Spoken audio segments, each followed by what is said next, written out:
Hello and welcome to Trojan Talk. I'm your host, Aaron Taylor. With me today is Chris Shaffer, Dean of Libraries here at Troy University. Chris, thanks for joining us here today. Thank you for having me. And while as Dean of Libraries, you're used to people checking out books from you, today you're here because you want people to check out your book as an author. Tell us a little about the book that we're here to talk about today. Absolutely. I'm hoping you'll check out Moon over Sasova, my story about teaching English in Slovakia in 1993.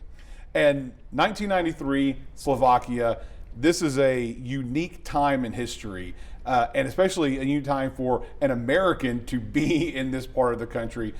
Tell us a little about that part of the world. Tell us about your experience and being there in this moment just shortly after the fall of communism. Well, we're 4 years away from communism and the Velvet Revolution, and we are 14 days when I got there from the Velvet Divorce when Slovakia separated from Czechoslovakia. So, it was a unique time, certainly, and also, you had this element of sort of I was a Martian because I was an American and they had never seen too many of us. And so it was a great time to be there. And of course, what got you there to begin with? You were in Slovakia, you were teaching English, but how did you end up there? Well, it was largely serendipity. I was on a study abroad program with Auburn. And it's one of the things I like about Troy so much, that we do all of this study abroad, because I'm like our students could actually have this happen to them. On a weekend trip while I was on the study abroad in Mannheim, Germany, I went to Prague, ended up, just loved it. Very amazing architecture, Gothic and Baroque, and I saw this sign on a telephone pole and it said, "Do you want to come teach English over here?" And they had the numbers you could tear off. Well, it turned out the organization, Education for Democracy, was based at the University of South Alabama. I was calling an Alabama number when I got back. So all the way around the world and ended up with a program that was located just a few miles down the road. Absolutely.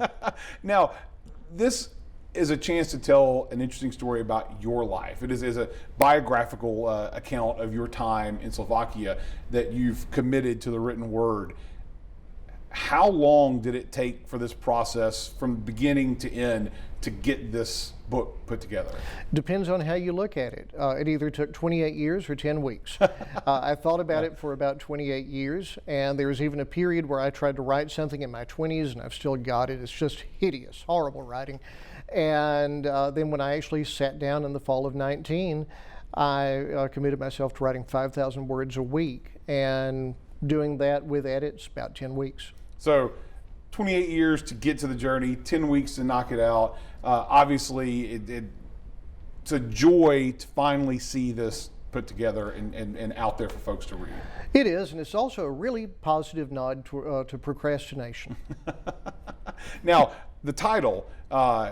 Talk about the title and where this came from, because it has a little something to do with some of the conditions in the city there, correct? Yes, and so I always preface this by saying Slovakia is a beautiful country, and the town where I was working, Banska Bystrica, is a beautiful medieval city. It was very wealthy, built in the 1300s, but the apartment blocks where I was living were called Sasova.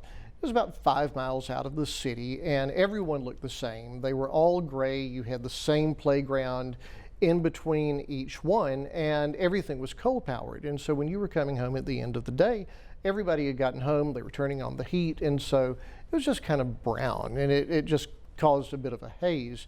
So the last night I was there, we were having a party, as we often did, but this was a going-away party, and I was out on the balcony, and I was talking to a good friend, and I looked up and I saw the moon, which had not been prominent because of the haze, and I said, "Oh my God, there's a moon over Sasova." And maybe it was the wine, maybe it was an author in waiting, but I said that will be the name of the book if I ever do it. And it ended up being the name of the book. And speaking of the book, talk a little about, no spoilers because you want people to read it, but what do you think is probably one of your favorite moments out of the book? Because obviously there's got to be a lot in this situation, but what would you say is one of your favorite moments from the book, anecdotes there? Well, I always go with the bizarre, and so I was doing a conversational lesson at a woman's house, and she was telling me about her sister, and she said, my sister moved to Germany and she was murdered there. And I was 22, so of course I knew everything. And I said, well, you don't mean murdered, you mean she died. And she says, no, Chris, no die, murder. Neighbor come from next door and drag her down to basement, and he cut off her halava kopf. How you say head? I was like, yeah, I think she was murdered. Yeah. She's learned the context of a good object lesson on contextual language learning there.